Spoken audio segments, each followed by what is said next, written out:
تھوڑی دیر کے لیے جو توفیق طلب ہوئی ہے، اصل میں ہمیں سمجھنا ہے کس کو؟ اس رابطے کو کہ جو ہمارے اور امام کے درمیان میں ہونا چاہیے۔ چھوڑ دیں جو آس پاس ہو رہا ہے، یہ ساری چیزیں چھوٹی موٹی چیزیں تاریخوں میں بہت ہوتی رہی ہیں، یہ اصل ہدف سے دور نہ ہو، اصل عزاداری اصل مقصد سے دور نہ ہو، اپنی عزاداری اور مجلس ماتم جلوس کرتے رہیں، یہ سب ہوتا ہے۔ یہ بڑے بڑے چیزیں آئیں، لوگوں نے مسمار کر دی امام حسین علیہ السلام کی حرم، مگر کہ آج تک زیارتیں رکیں؟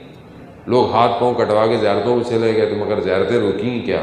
سادات کو دیواروں میں چنوا دیا گیا، مگر یہ کیا آج تک یہ پیغام رکے؟ یہ پیغام نہیں رکے، یہ خواب و خیال ہیں۔ یہ لوگ تخیلات میں زندہ ہیں کہ کبھی حسینیت کا راستہ روکا جا سکتا ہے۔ حسینیت کا راستہ کبھی کوئی نہیں روک پایا۔ کیوں؟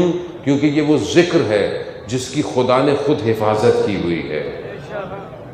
لیکن ہمیں اس اصل ہدف سے دور نہیں ہٹنا، یہ ہماری بھی ذمہ داری بنتی ہے عزیزان محترم کہ اس مجلس کا اصل ہدف اور مقصد کیا ہے، ہم اس کو بیان کریں، اور ہم بھی دیکھیں کہ ہماری مجلس ماتم عزاداری کیا اس ہدف کی طرف جا رہی ہے یا نہیں جا رہی۔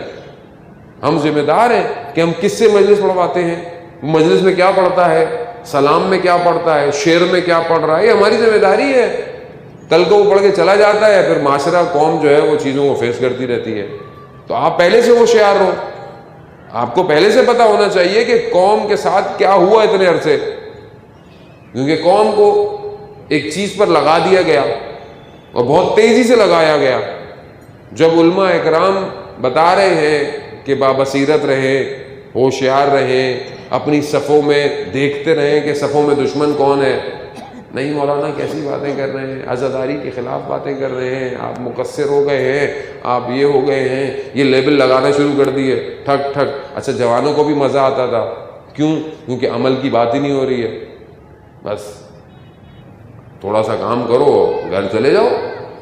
اب جب کوئی آ کر اصلاح کی بات کرے، عمل کی بات کرے، ارے کیا مولانا مجلس میں درس دے رہے، بھائی کیا دے رہے ہیں؟ تو مجلس میں اور کیا دیں آپ کو، کیا دیں آپ کو مجلس میں، کیا چاہیے مجلس میں آپ کو؟ اور بھائی مولانا یہ تبلیغی باتیں نہیں کریں، تو بھائی مجھے یہ بتائیں مجلس کس کی ہے، یہ کس کی مجلس ہے؟ آپ میری نام پہ تھوڑی آئے ہیں، آپ امام حسین کے نام پر آئے ہیں۔ تو امام حسین کربلا کیوں آئے تھے، کیوں آئے تھے کربلا؟ آپ نے آپ سے سوال پوچھے، امام نے کیا فرمایا کہ میں کیوں مدینہ چھوڑ رہا ہوں؟ میں امت کی اصلاح کے لیے، اپنے جد کی، اپنے نانا کی، اپنے بابا کی امت کی اصلاح کے لیے مدینہ سے نکل رہا ہوں۔ اور اگر اس مجلس میں اصلاح کی بات ہو تو پھر مجلس بری لگتی ہے کیا؟ کیونکہ ہمارا اپنا بھی رویہ ایسے ہی ہو گیا ہے، ہم خود بھی ایسے ہی ہو گئے کہ اصلاح کی بات ہی نہیں کرو، صرف واہ واہ کرو، یہاں سے واہ شروع آخر تک واہ جانی چاہیے، بانی بھی خوش، ٹرسٹ بھی خوش، مجلس بھی خوش، انجمن بھی خوش، مولوی بھی خوش، کیونکہ اسے تو لفافہ مل جاتا ہے۔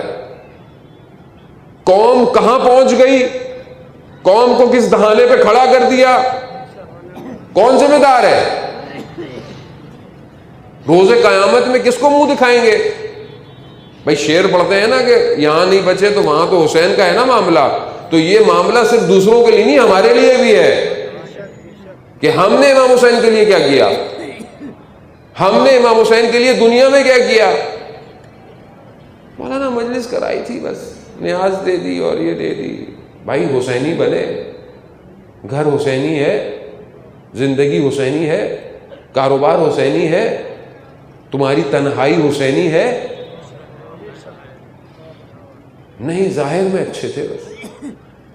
عزیزان محترم ابھی بھی ڈوبا نہیں ہے، ابھی بھی وقت ہے، ابھی بھی اپنے آپ کو، اپنی نسلوں کو بچائیں۔